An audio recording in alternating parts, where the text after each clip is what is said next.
अभी आपको ये अहम खबर देंगे। आपको बताएं कि वज़ीर आज़म इमरान खान ने हम्माद अज़हर से वफाकी वज़ीर रेवेन्यू का चार्ज वापस ले लिया है। ये अहम खबर आप तक पहुँचा रहे हैं। हम्माद अज़हर को वफाकी वज़ीर बराए इक़्तिसादी उमूर डिवीज़न का चार्ज दे दिया गया है और उनसे वफाकी वज़ीर रेवेन्यू का चार्ज वापस लिया गया है। मुशीर ख़जाना अब्दुल हफीज़ शेख ने रेवेन्यू डिवीज़न हम्माद अज़हर को देने पर तहफ़्फ़ुज़ात का इजहार किया था।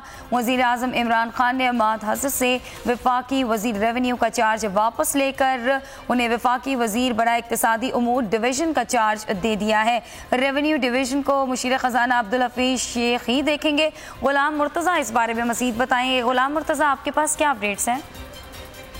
जी, कल हम्माद अज़हर को चार्ज दिया गया था रेवेन्यू डिवीज़न का और उन्हें वफाकी वज़ीर 2 रोज़ कबल बनाया गया था, लेकिन कुछ तहफ़्फ़ुज़ात का इजहार किया है मुशीर ख़जाना अब्दुल हफीज़ शेख ने हम्माद अज़हर को मुकम्मल तौर पर रेवेन्यू डिवीज़न का वज़ीर बनाने के हवाले से, जिस पर एक्शन लेते हुए वज़ीर आज़म ने कैबिना डिवीज़न को हिदायत की है कि वो फौरी तौर पर हम्माद अज़हर का कलमदान तब्दील कर लें।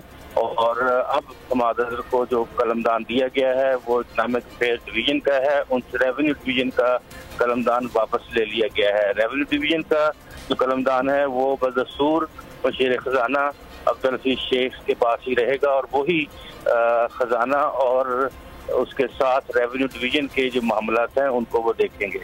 जी, बहुत शुक्रिया ग़ुलाम मुर्तज़ा, आपने अपडेट किया।